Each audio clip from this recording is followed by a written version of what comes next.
Ramaphosa remorata gaufela Rita Mayalena we molo molo Ramaphosa remorata gaufela Rita Mayalena we molo molo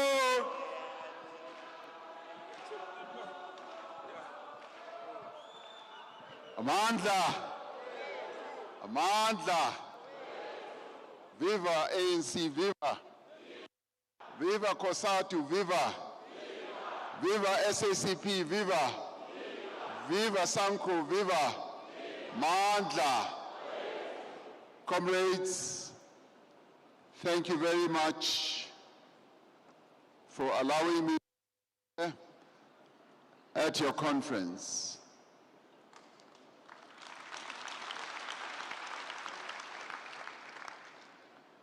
I also particularly want to thank you for holding such a very well-disciplined conference that is so beautiful and so successful. But also thank you for giving me this beautiful t-shirt. When I came in, I was wearing a different one.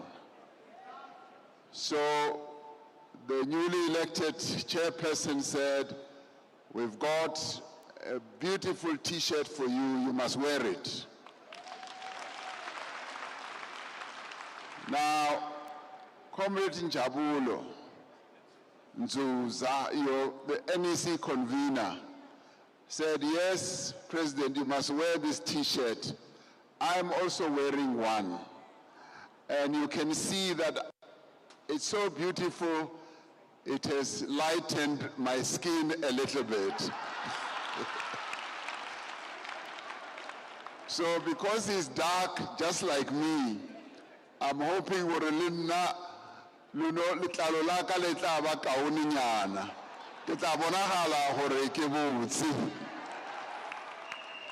But I don't think it's having such an effect on your provincial secretary.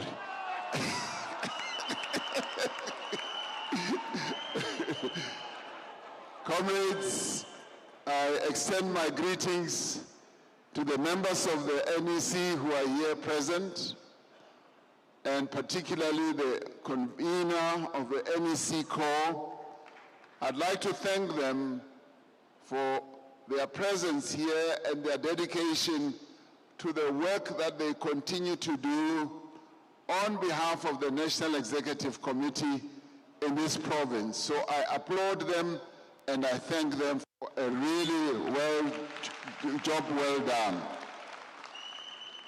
I extend my greetings to the newly elected leadership of this province, particularly the officials, the newly minted and elected chairperson who was giving her acceptance speech, and also the other comrades who are elected with her. You've elected a group of really outstanding comrades, and I congratulate you. I also congratulate the additional members who've also been elected, and looking at the balance of the PEC, I can see that you balance gender so well without it being imposed on you. So thank you very much for being aware that there must be a good balance on gender. The other balance I think you should look at, and the newly elected PEC should look at, is the regional representation on the PEC, so that the regions must be nicely represented, so that the ANC should be effectively done. And the Constitution allows us to do that. So let's look at that as well. But overall, comrades, I thank you. Before coming here, I had a rumor that was circulating, that chairs were flying, that there was a lot of fighting here, and tables were being broken, and people were standing on tables, fighting among themselves, and throwing bottles of water at each other. That's what I heard. The reason I'm here was to come and confirm that story. But I can see now that there is no truth in that. It's a fake story.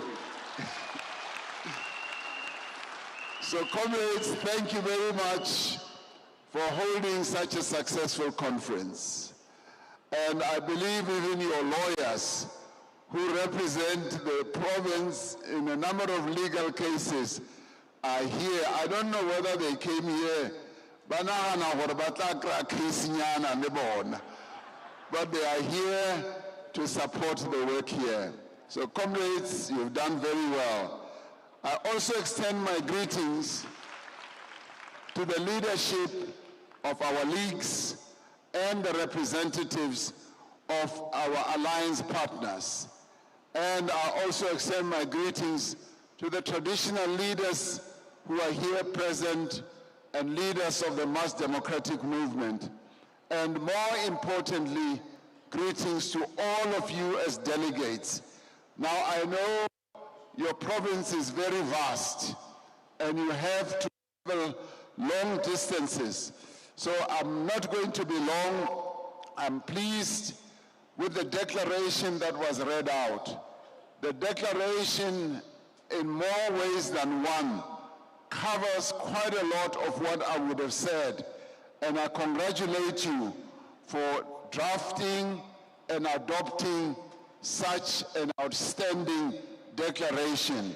That shows that a lot of work was done here, and that your conference was not a conference that was based on skip this report, skip that report. You dealt with all the reports as I've heard. Wonderful. Well done, comrades. Comrades, we are gathering here at this provincial conference as members of a democratic organization, which is governed by the Constitution of the African National Congress, a constitution that sets out specific tasks for our conferences, for our organizational structures. Conferences are held so that we can assess the work that has been done politically and organizationally, and also the state of organization. And I should say that in line with what the Constitution dictates, in this conference, I hear that you did that. You did assess the work of the previous leadership.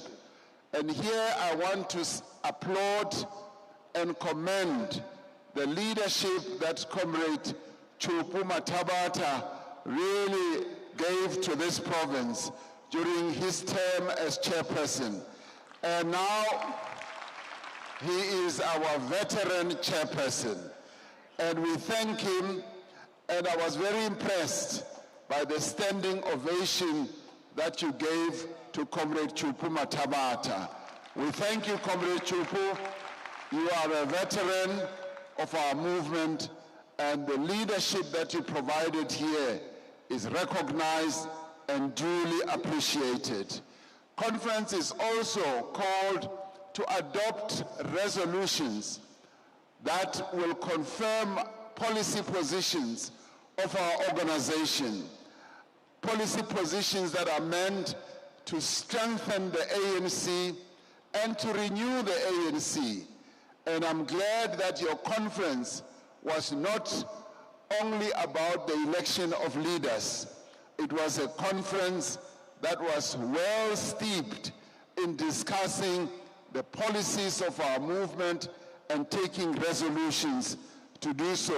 And the third task that our conferences have is to elect leadership, a leadership collective that is fit for purpose and equal to the task of carrying out the vision and the mission of the ANC in the province.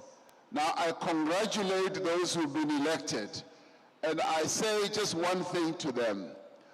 As elected leaders, you are now brought down in your status.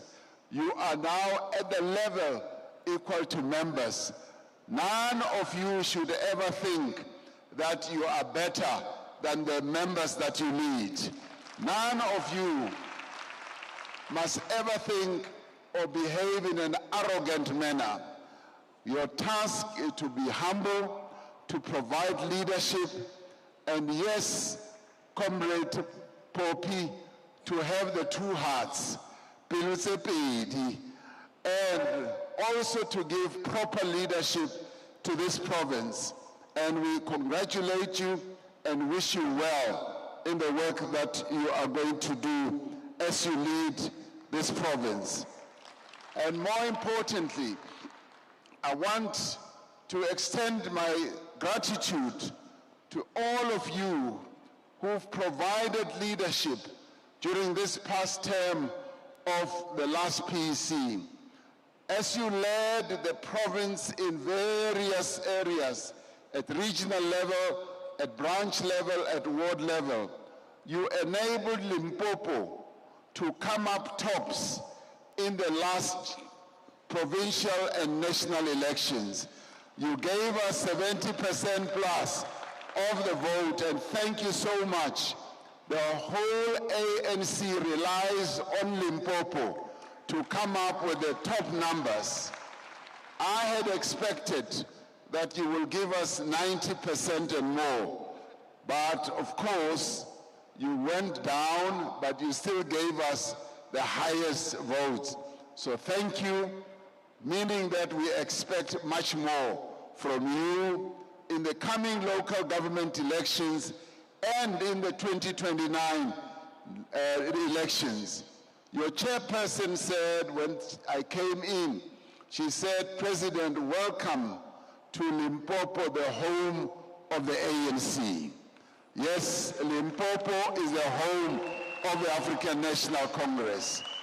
Now you must make it a real home of the ANC by giving us 90% in the coming local government elections.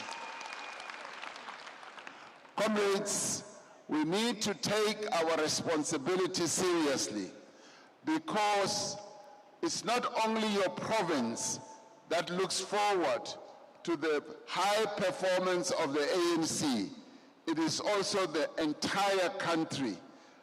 The entire country looks up to Limpopo to perform well, and that is why even NEC members are here in their numbers to give you support, to recognize and to tell you that we take Limpopo seriously. Even as you want a speed train, from Limpopo to Gauteng, yes, you must act that part.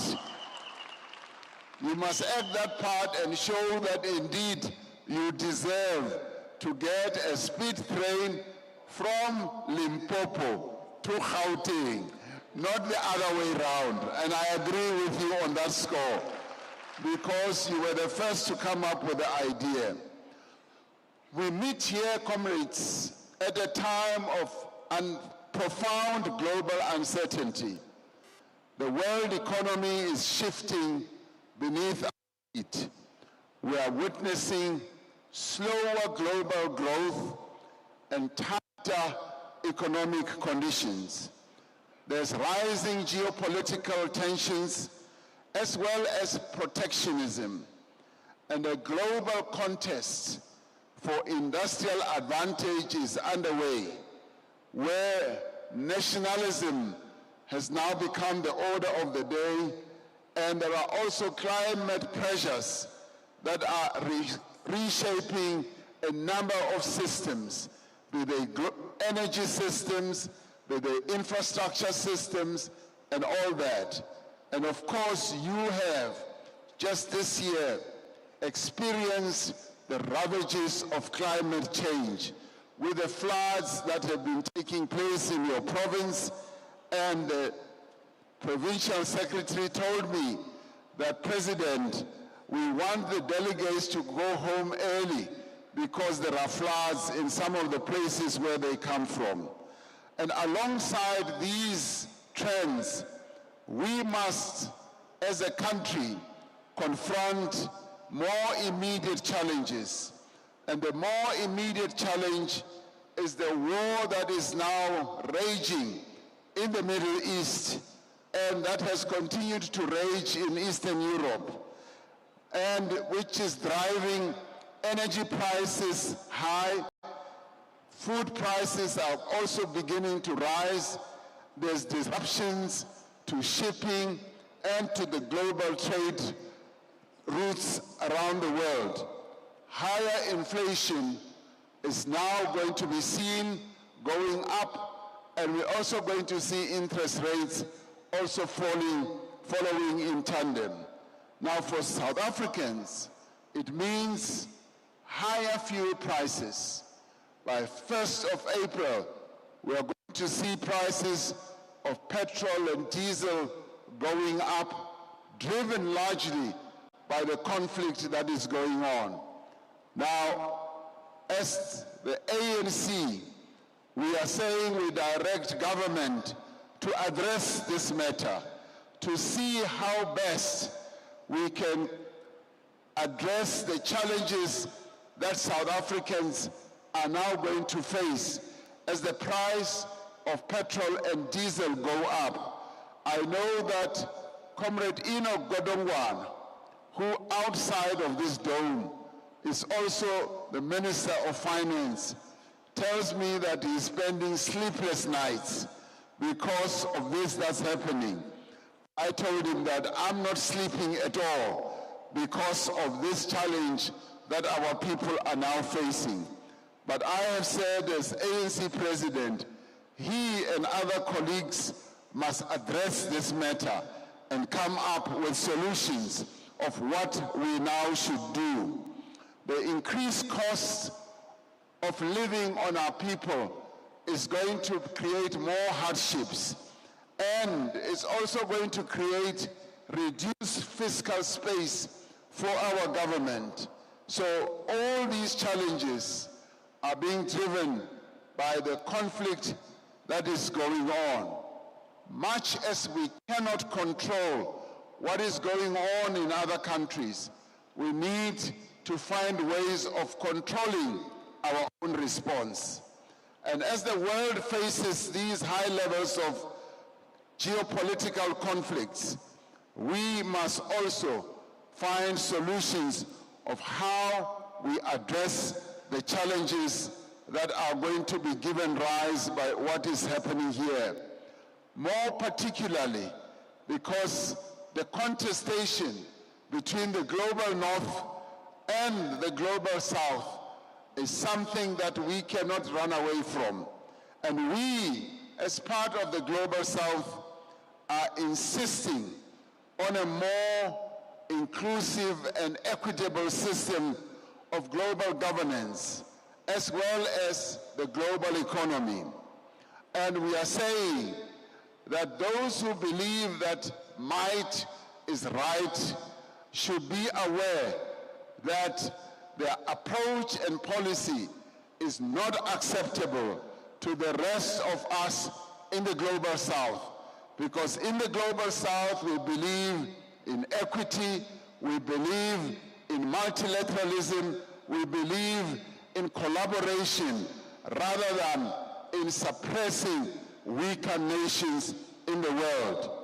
The illegal war that is being waged by the United States and Israel is another act of imperialist aggression that has placed the global economy and international security at great risk. Now, as a country, South Africa has stood firm in the face of very powerful and vicious global rivals that are working to undermine the standing and the sovereignty of other nations. We have taken a principled stance which is consistent with our independent foreign policy. We have continued to support those nations that are struggling for self-determination, nations such as Palestine, Cuba, and Western Sahara, in the face of the threats that are being made and actions that are being made to undermine their standing. Last weekend, we organized one of the biggest multilateral and multi-stakeholder mass actions, the People's March, and are made to believe that Limpopo sent up to 50 buses to participate in that march at Constitutional Hill. And that is to be commended, because that march, comrades, was a march to affirm our sovereignty as South Africa in the face of all these bullying pressures that are being exerted on a number of countries. The march, which was attended by those thousands, was a clear signal by our people that as South Africa, we will not be bullied, we will not be pushed around, and we stand firm on our sovereignty, because our sovereignty is sacrosanct. And in addition to these global challenges, comrades, we also have to deal with the challenges that we face as a nation, the challenges of poverty, inequality, and unemployment, the challenges that continue to dog our people who continue to suffer under the effect of these challenges. But to deal with these challenges, we at the national level, as the ANC, have led even the government of national unity to adopt a statement of intent which was aimed at addressing key priorities that will resolve many of these challenges. And the challenges that we face now have to be addressed head-on. And we then adopted this policy stance of saying we must have clear priorities to address the issue of economic growth, job creation, reducing the cost of living, fighting crime and corruption, and strengthening the capacity of the state. At the center of what we are doing as government is that we want to shift South Africa to a higher level of economic growth.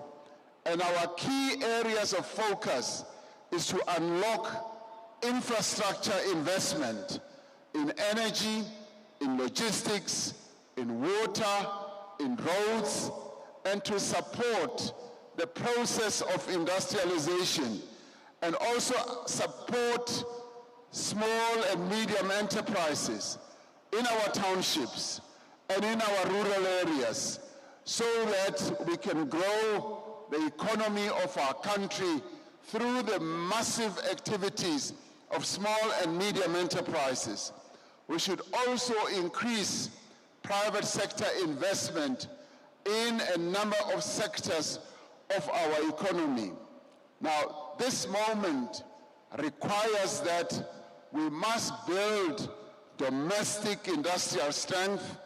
We must improve our logistics so that we can export more goods that are made in South Africa, and we must improve our energy security as well, and increase trade both regionally and continentally, because it is important that we should have resilience, because unless we do so, we will not be able to address the challenges that our people continue to have.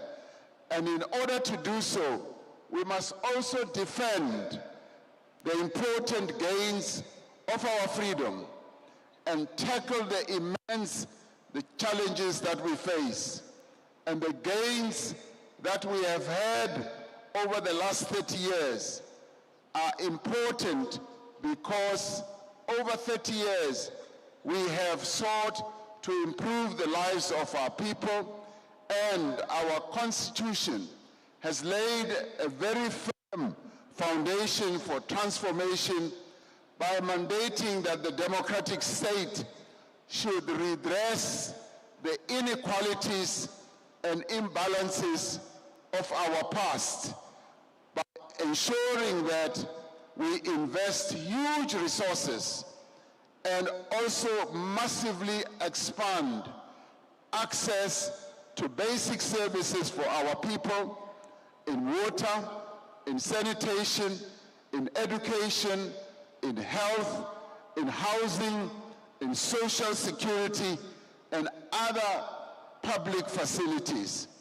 And we have also put in place measures to restore the human dignity of our people in many ways, to ensure that our workers have their rights, to ensure that the women of our country are empowered and can advance further, to ensure that black people are empowered through black economic empowerment processes as directed by our Constitution.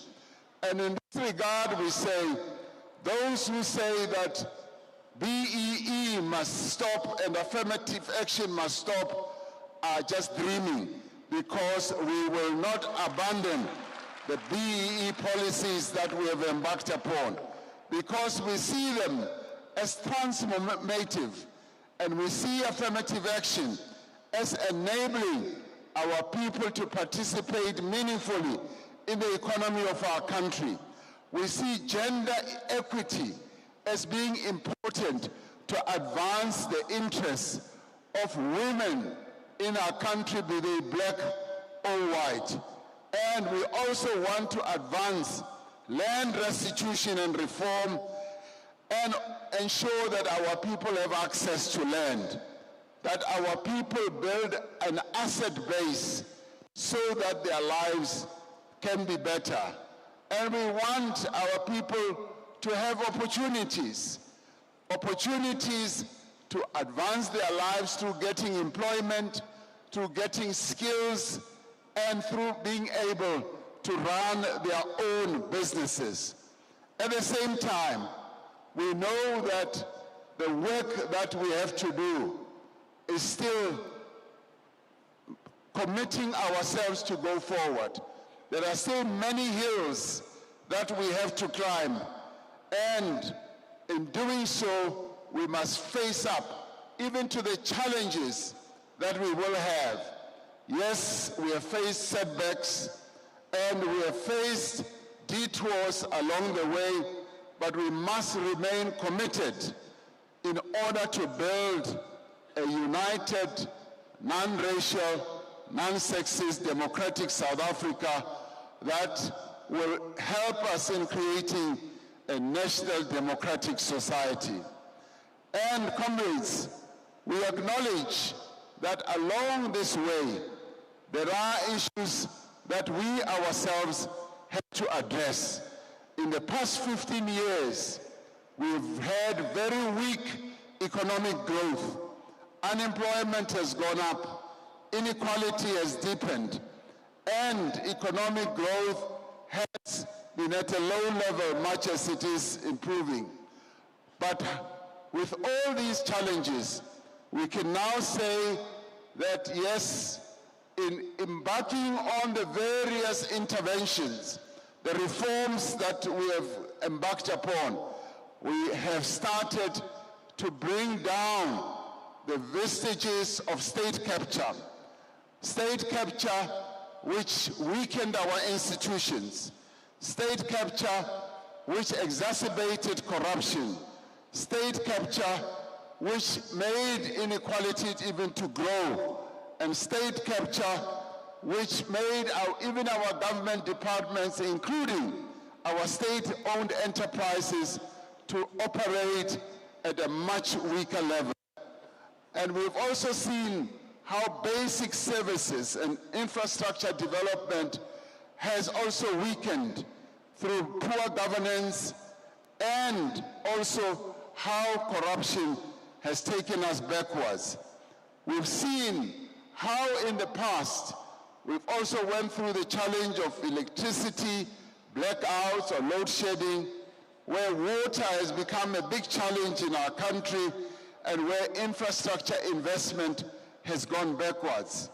Now, all these challenges have had to be addressed head-on by the African National Congress-led government.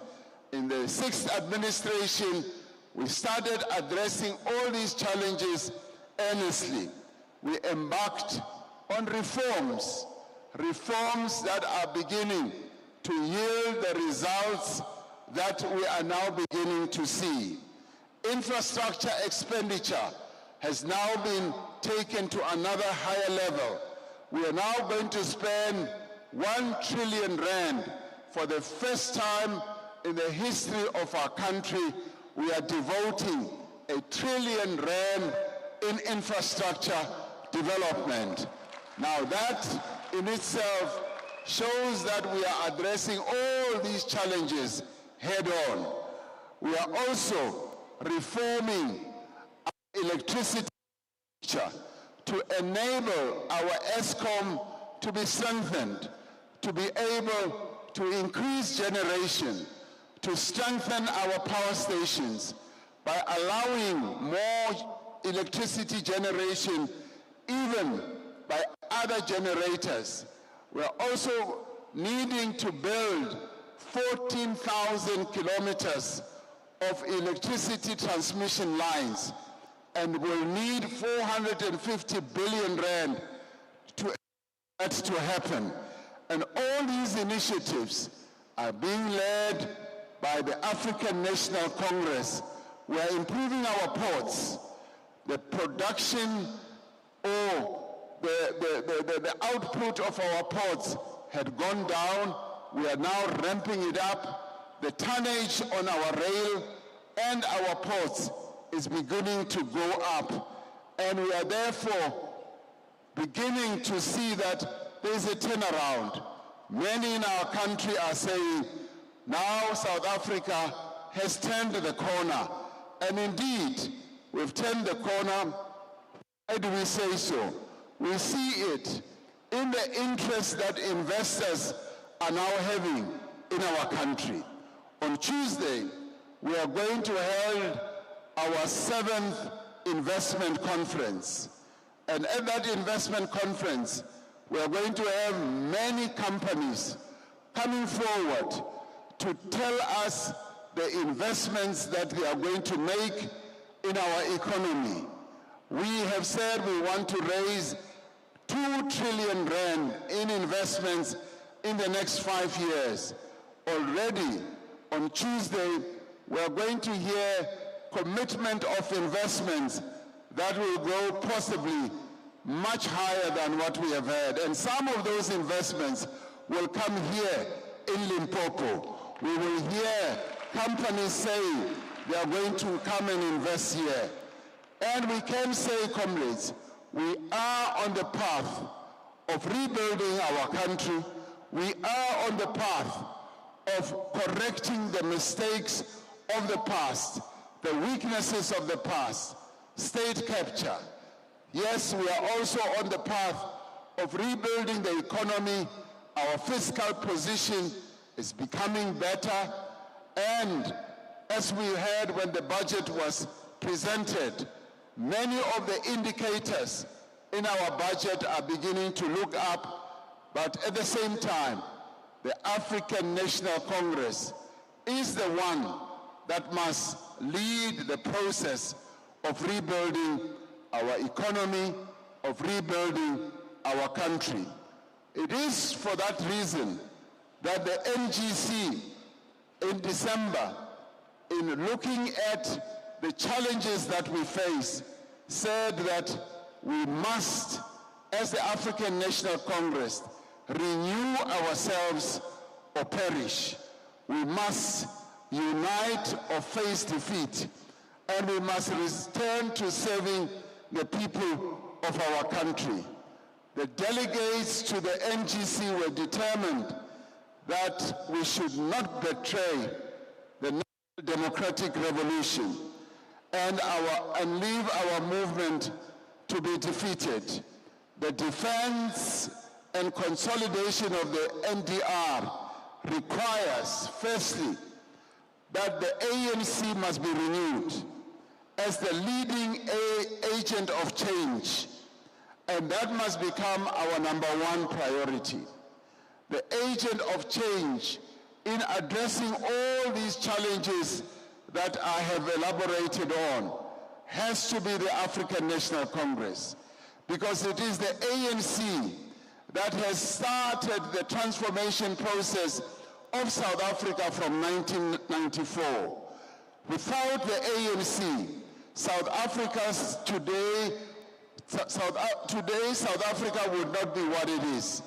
We are where we are as a nation, having made all these great strides because of the ANC.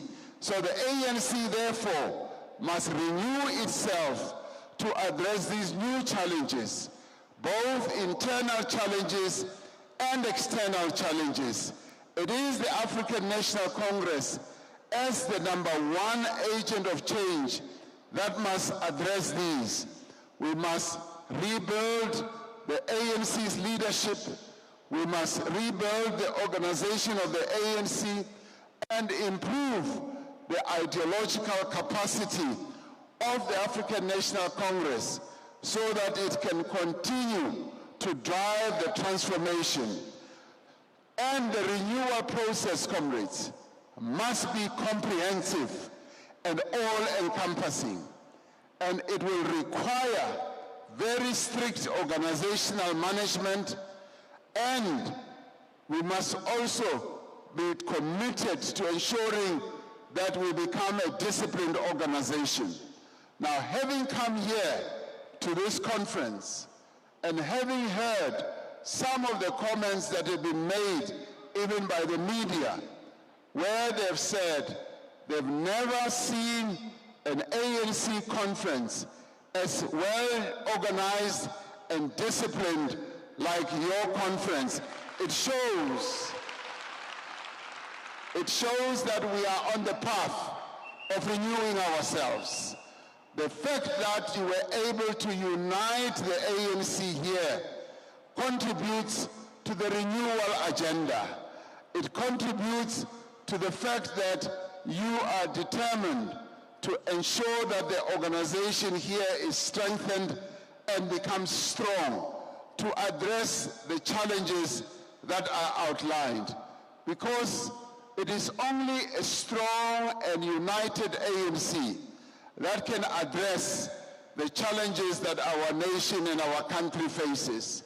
If we are not united, if we are factionalized, if we fight amongst ourselves, and if we are not able, comrades, to find solutions to our differences, and if our structures are rocked by divisions and fighting, the ANC will never be able to address the challenges of unemployment, inequality, and also poverty. It is only when we are strong, when we can be able to do so. So I applaud you. I applaud you and wish that this unity that you have displayed coming up to this conference, this well-organization that you have displayed, will carry us through the next 5 years or 4 years, where the ANC in Limpopo will continue to have the strength that you are building now. It starts at the branch level. It starts with our regions. It also goes to the province. It makes sure that our structures are well rooted amongst our people, so that we can win our elections and even be more strengthened. Comrades, renewal is the #1 priority that we should focus on, as declared by the NGC. And it manifests itself in a number of ways. In the way that even our municipalities work, in the way in which we as leaders conduct ourselves. Secondly, national renewal and rejuvenation must be anchored in an effective developmental and growth plan where we re-industrialize the economy for mass employment creation and ensure that we address weaknesses that we have and make sure that our various areas, whether rural or township, become productive. And that is what renewal must also manifest itself in. And this should include strengthening the local sphere of governance, to accelerate service delivery, and to promote infrastructure development. And here, comrades, I want to pause a little bit and say that sometimes when we talk about economic growth, we may think that economic growth happens at the union buildings, or economic growth happens at Treasury, or economic growth happens at DTIC. Economic growth is generated at the local level. That is where we generate economic growth. When our municipalities don't work, when there is sewage spillage in our municipalities, when the taps are running dry and don't have water, when there are potholes in our streets, and when refuse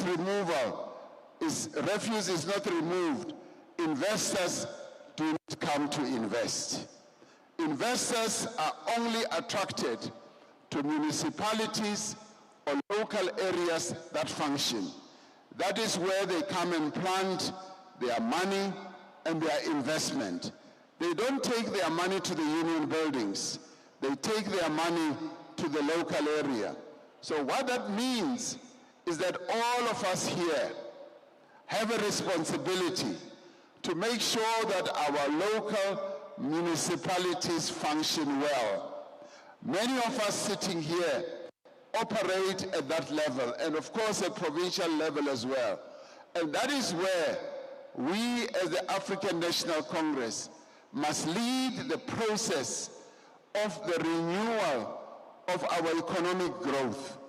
Ensure that our towns, including our rural areas, become attractive centers of investment, where investors will say, we want to take our money there because we can see that there can be growth. Where our investors will not run away like they did in Ditsobotla.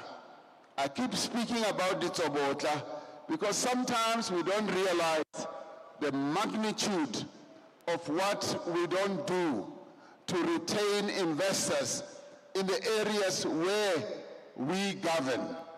In Ditsobotla, a local municipality in the northwest, our council there was composed of comrades who were continuously fighting each other, having 2 mayors, having 2 municipal managers, having 2 speakers, having 2 councils. And in the end, they just make the municipality to descend to a level where it could not provide services to the people. And these people stopped paying.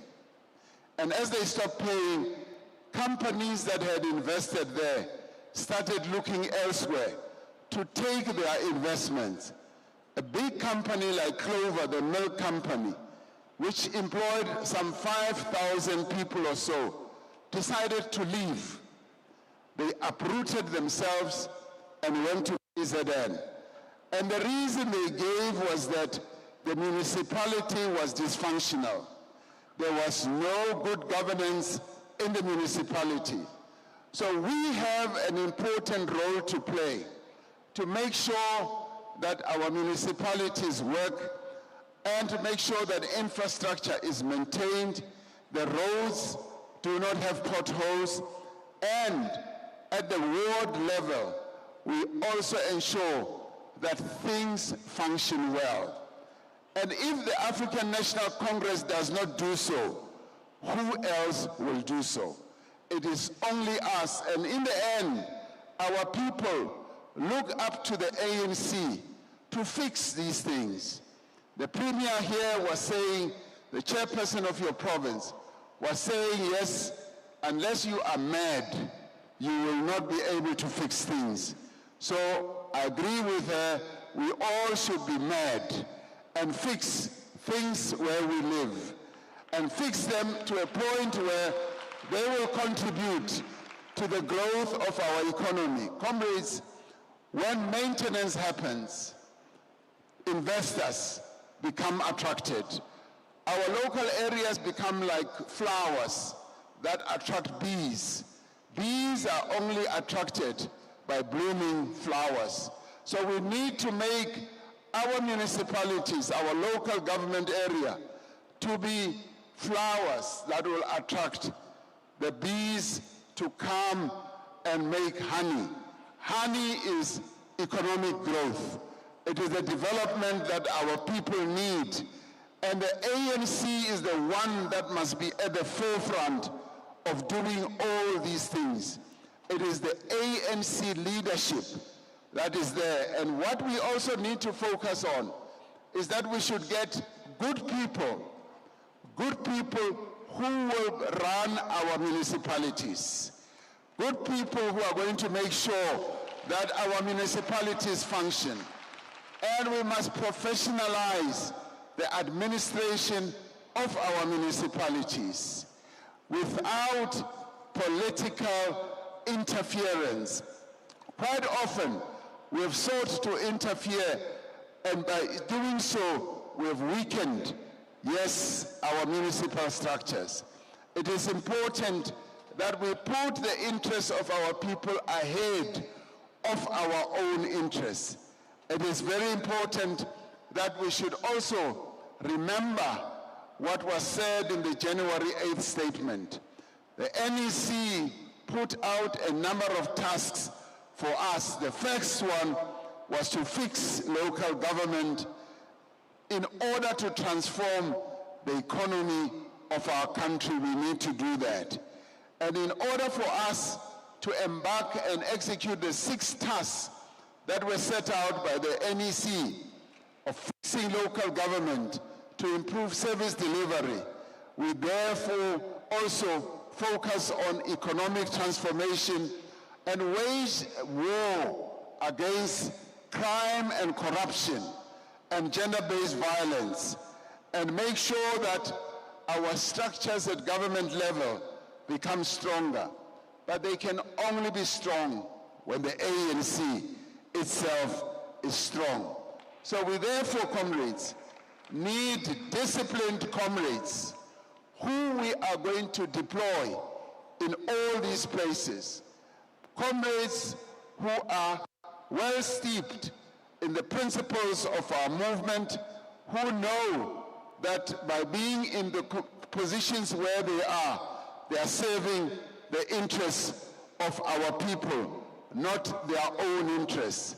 It means that our branches must become branches that are activist ANC branches, where our branches are fully connected to the people that the ANC should serve.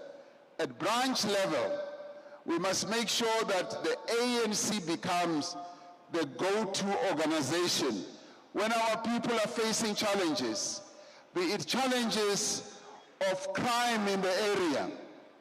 They must go to the ANC and say, we want crime levels to come down. We therefore expect the African National Congress to play a role in the community policing structures, to make sure that our areas are safe. The ANC must be the one that people go to when there are hardships in their households, when there is death in their families. They must know that the ANC will be there to support them. When there's gender-based violence, they must know that it is the ANC that is going to make sure that we reduce the levels of gender-based violence. So, comrades, our responsibilities as the African National Congress are huge, and we should never think that we will outsource everything just to the government. We are the ones who lead government. We are the ones who must direct government, but we do so actively. And we must therefore take active action to ensure that we resolve the challenges that our people are facing. Now, as we go now for the local government elections, we must make sure that every one of us commits themselves to campaigning for the African National Congress. Every one of us. Yes, every one of us without exception. That is what the NGC also said. I know that we are going to have to address fully and completely, as Comrade Madaje was saying, to clarify this issue of the SACP, because members of the SACP are also members of the ANC. Now, we say every ANC member, underline, every ANC member must campaign for the African National Congress. Now, the NEC is going to finalize its clearer position on what happens to those who are members of another organization, but also members of the ANC, who do not campaign for the ANC. That is now going to be the standard. When I closed the NGC, I said every member of the ANC must campaign for the ANC. Now, that was said by the president of the ANC. And what the president of the ANC says becomes policy. So that is the policy. So everyone is supposed to campaign for the ANC. When you have aligned yourself with another organization and you don't campaign for the ANC, and we see you campaigning for another party, now you are going to put yourself in big trouble with us. And first of all with me, because I expect you to campaign for the ANC. So, the party stated, but there will be consequences. But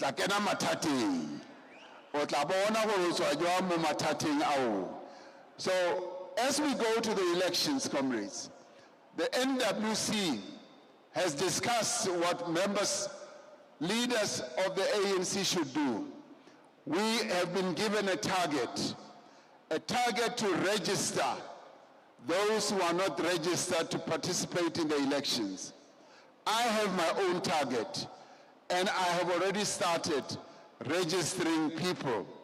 And the NWC is going to check how many people have I registered. I don't know what will happen if I don't reach that target. Maybe get a Raki or miracle, but every one of us has to have a target. You, once the NEC endorses the various targets, you at the provincial level will also have your targets. How many people are you required to register? And it must all be written down. How many each one of us has registered. We need to register up to 3 to 4 million new voters. Young people especially who are unregistered, under 39 years old, are the ones that we also need to target. And we can do so in a variety of ways. Now we must also focus on door-to-door campaigning. Door-to-door campaigning, comrades, has stood us well in the past. In 1994, we went all out and did door-to-door, and that's why we got about 66 or 67% through door-to-door. Every household was visited by ANC volunteers. In the last election, we went down. It showed that we did not do door-to-door as effectively as we have done it in the past. Now, door-to-door, comrades, is our strategy to get people to vote for the ANC. And therefore, we must go back to door-to-door and make sure that we reach every voter and must know in advance how people are going to vote in advance before the elections. Now, here in Limpopo, many people stayed away from going to vote, and that must be something that you focus your attention on. We need to ask ourselves, why did people not go out to vote in their large numbers? Because we know that Limpopo, being the home of the African National Congress, our people are always on the ready to vote, but why did they not come out? We must now go to them. Some of them may well have become disaffected with the ANC. It is our duty to go to them and make them love the ANC again. We must behave like that lover who has been ditched by their lover. Rilo kupa love back. Rilo kupa lerato hore lebuwe. Bamambaruna, we were ditched in our lives. Rabuela morago re khopela love back. Re ratane gape.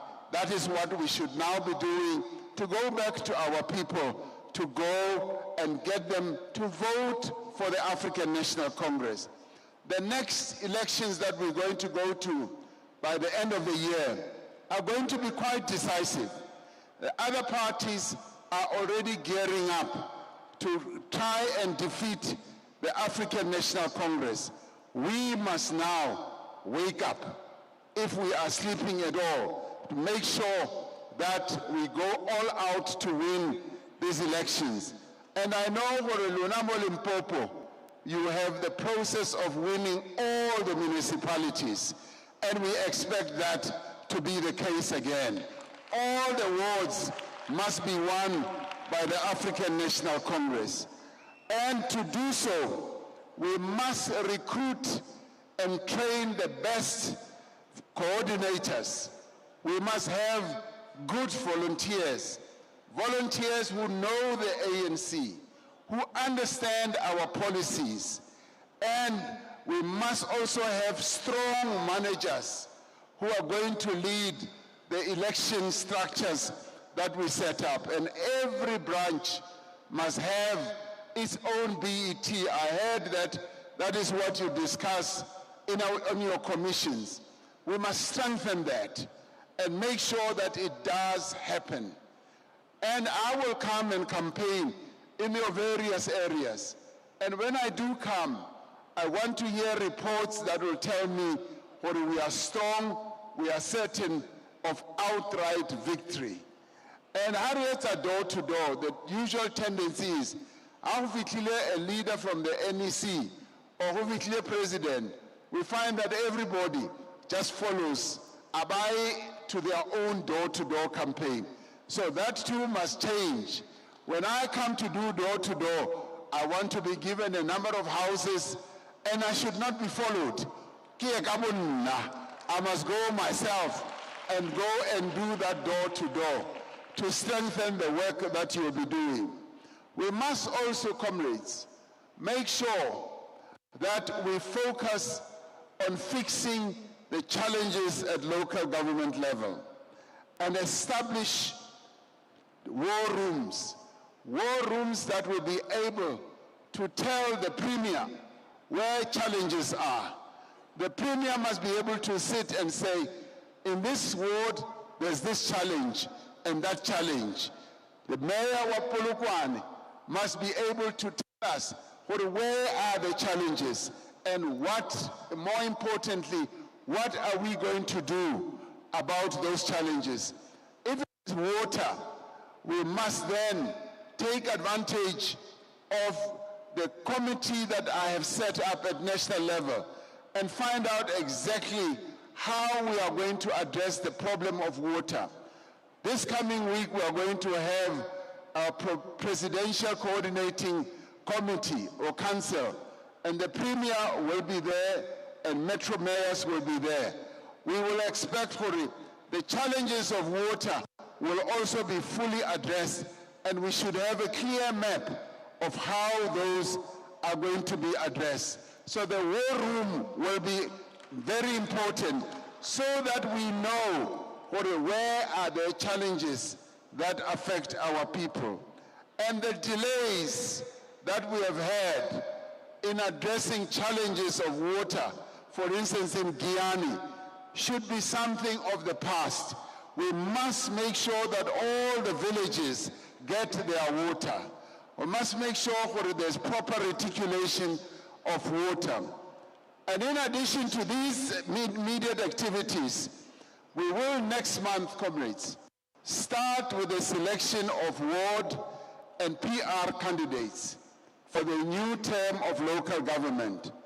The guidelines are much stricter so that every branch should ensure participation and ownership as well as community participation. And that in doing so, we select the best candidates that are trusted by the community so that we can win those elections. And as we do so, we should now know the mayors are now also going to be important officials that we focus on. The NEC has delegated this task to the national officials to ensure that mayors should be appointed by the NEC after a thorough process of interviews. The national officials, and they are indeed going to do so, they are seeing this matter. In some of the metros and secondary cities, the mayoral candidates will be announced before the elections.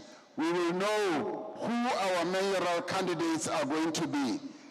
And as we do so, we are going to want to appoint people who are capable. We mustn't go and appoint people that we know are going to fail. And I always give this example. The example, Yahore, if we are going to play in the World Cup, we expect our coach or our coaches to choose the best players to go and play for us. That is what we expect, because they are going to represent the country. We don't expect the coach to go and choose somebody make a fella or satibelo raluka football, or choose me hurikilo striker ya bafana in the United States, because we are sure that we are going to lose. So now quite often we put wrong people in positions knowing well where they are going to perform badly.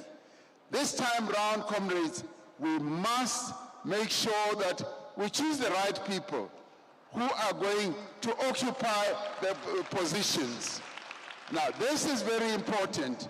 We cannot approach the 2026 elections in the same way we have done with the 2021 elections. We need to explore new ways of campaigning while maintaining our door-to-door as the primary tactic. And we must build campaign capacity at all levels, and we must ensure that service delivery issues are addressed, because this time round, it is the service delivery that is going to determine our success in the voting. And if we have good candidates that people have confidence in, we will be able to ensure that indeed we emerge victorious.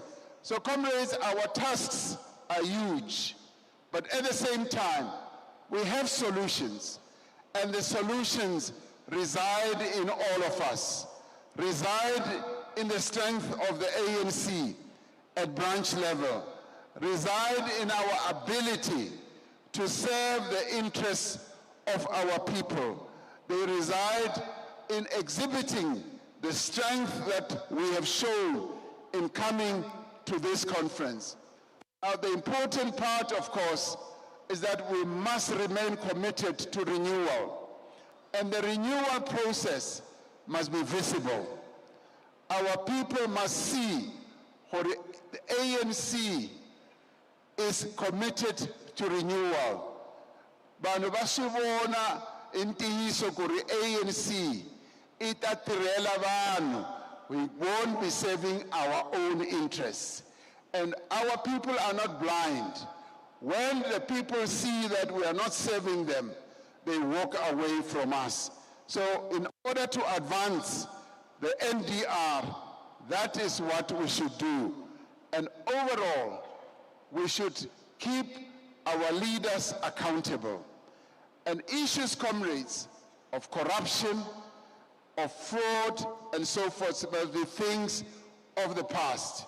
And one other important thing is that this issue of outsourcing everything in a municipality must also come to an end, because we often outsource everything. There are areas that we need, yes, to outsource because the private sector has a particular speciality. But other things must be insourced, because outsourcing everything weakens a municipality. I'll give you one good example. A municipality in the Free State, they basically outsourced everything, from accounting, doing the books, the management accounts every month, they outsourced it. They also outsourced the issue of water management, it was outsourced. Refuse removal was outsourced, and nearly everything, cutting of the grass and so forth. As a result, they had people who are employed by the municipality going to work every day, going to work and just fold their arms because they were no longer working. Everything had been outsourced. And those to whom services were outsourced to were getting 34 million rand every month without fail. And they were the first to be paid, even before salaries were paid. And people were being paid salaries without doing the work. And that is why I say we must have a professional civil service, and we must insource quite a number of areas of functionality. That strengthens the municipality. That makes the municipality stronger and more functional. And that is able to ensure that there's good service delivery. Because at times when we outsource, we think that those we have outsourced to will do the work effectively, and end up not doing that work as effectively as we want it to be done.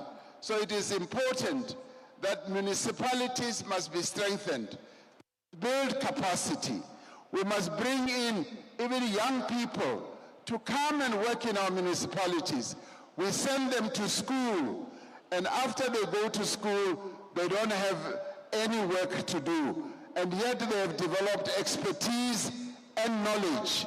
Therefore, let's bring them in to come and do the work that needs to be done in our municipalities. That way, we then have stronger municipalities. And I end by saying, we commend your provincial government. Your provincial government, even from what you said in your declaration, is showing that indeed it is focusing on delivery. We commend the provincial government for ensuring that it addresses the various challenges that are faced here. You held an investment conference, and billions of rands were committed for investment. We want you to follow that up and make sure that indeed those investments take place. Yes, in various sectors of your economy. Mining has become a strong sector in your province. Let us make sure that mining companies work with you to train young people, to produce trained engineers who will be able to ensure that the mining industry is strengthened. Agriculture, Limpopo should become the food basket of South Africa. We must broaden agriculture in livestock, in grain, in fruit and vegetables. Limpopo must lead in that. And that requires focus. We said at national level, we will employ 10,000 extension officers. And I found that when there are more extension officers employed, agricultural production goes up. So Limpopo should be well positioned to be able to have increased production in agriculture and in agro-processing as well. With Limpopo's ability to have a strong agricultural sector, you should be able to have agro-processing areas in Limpopo where you become the leading province. You can export to other countries what is produced here. Now it requires government to create that conducive environment for all those enabling interventions to happen so that your economy can grow. And as the NGC said, we need to focus on growing the economy, and growing the economy requires us to embark on a number of interventions that are going to lead to increased investment, more employment, and more of a capable state. We expect that your municipalities will continue performing well, and where there are weaknesses, we should see an increase.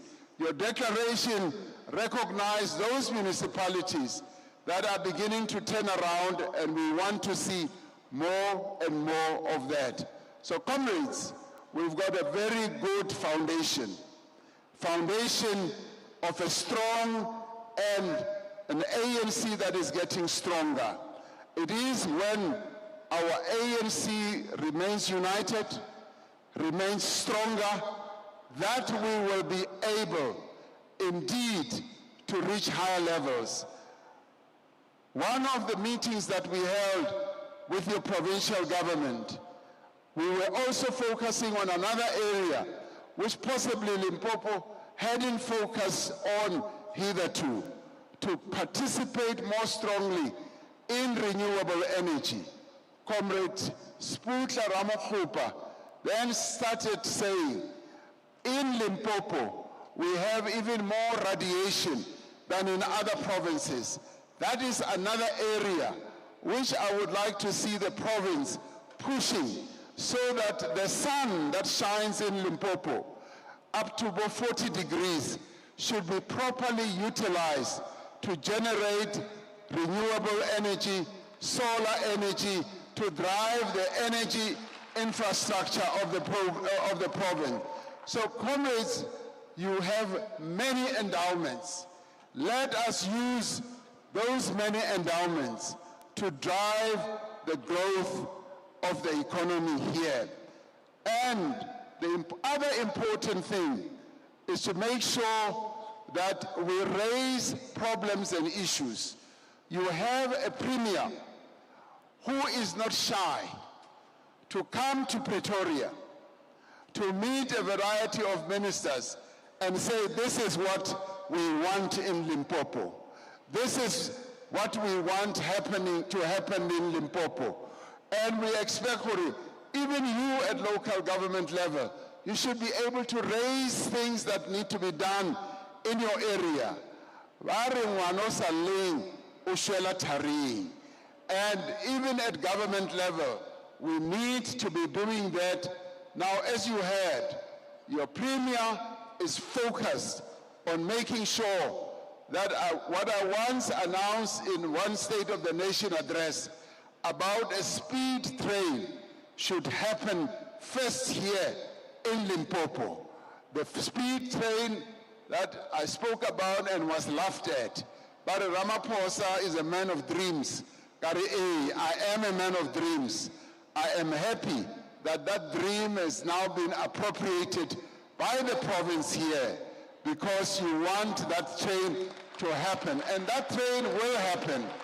Work has already started in ensuring that we start preparing for that speed train that should come from Musina to Johannesburg. And of course, we want another train to leave Johannesburg and go to Durban, because the N1 is a major artery of transporting people. The N1 is a major artery of transporting goods. We want to put our people on a fast train. When I was at boarding school, Gauteng and going to Mpapudi, we used to travel for the entire 12 hours, from 6 o'clock in a train to 6 o'clock in the morning. Now that journey from here to Makhado should never take 6 hours or 12 hours. We want it to take 1.5 hours in a speed train. And that is what we now need to move to, so that Limpopo must explode in the new economic terrain where we have wonderful trains. The transport system should be so well done, and there are many people who die in accidents on the N1. We should prevent that. The Limpopo must be a center of economic growth, but that economic growth, comrades, much as it will need to be driven at government level, it should be driven by a strong African National Congress. So with that, comrades, I commend you and applaud you for a wonderful conference that has had content, a conference that makes me feel confident for Limpopo once again will be the province where good things come from, because that is how you are defining yourself in the ANC. And earlier we were saying, Limpopo is presenting a template, is making an example of how, one, the ANC must be run, how the organization of the ANC must function. You have a very active and committed provincial secretary who, on a continuous basis, demonstrates that he is committed to running the ANC. He's always going around all your regions. And each time I talk to him, he has full knowledge of what is happening in every ward in Limpopo. So Lelona, comrades, be as good as that. You have good mayors. The mayor of Polokwane, each time I talk to him, he is so well informed about what happens here in Polokwane. And we commend him for that as well. So all of you, yes, as I talk to the various mayors from time to time, I find their knowledge about their areas so rich. They know the province, they know their areas. So Lunahe, strengthen them. Particularly you who have been elected, strengthen your officials, strengthens those that we have deployed in government, but keep them accountable. Make sure they remain humble.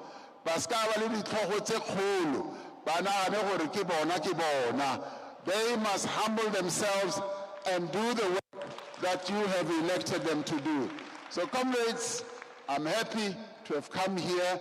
I will see you again when we go campaigning in your various areas during the local government elections. Amandla! Amandla! Forward with the Limpopo forward! Forward with the united Limpopo forward! Amandla! Galebo!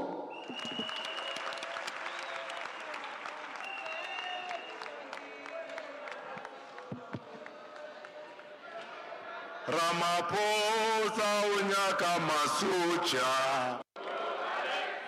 Iyo toa Ramaphosa unyaka masucha Iyo toa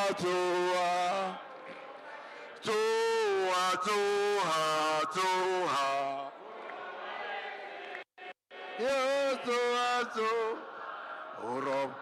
Tsuha, Tsuha, Tsuha. Yo, yo, Tsuha, Tsuha. Thank you, comrades. We are now going to do announcements that will be done by the provincial treasurer. Very important announcements. The new from the box. Mandla! Mandla! Long live President Cyril Ramaphosa, long live! Long live President Ramaphosa, long live! Mandla! Thank you very much, Chairperson of the session, the Deputy Provincial Chair. Let me take this opportunity to pass my greetings to the Provincial Executive Committee as led by the newly Provincial Chairperson and the Provincial Secretary and the MEC led by the President and all protocol observed. Comrades, we've got only one announcement to be communicated to delegates. And the announcement is with regard to the lunch, which is ready, and delegates are advised to use the same venues that we've been using from the day one of the conference. That is where the lunch will be served, and the leadership will be directed by the support staff to the venue where, or the serving point, the serving area where the lunch will be served. That is the only announcement to be made, comrade. Amanda! Thank you. Thank you very much, comrades. This 11th ANC Limpopo Provincial Conference has been closed officially by the President of the African National Conference. Thank you very much. Travel safely, comrades, and God bless you. Mudimo atabasiyo na velele na lisipile ngabuti. Re a leboha.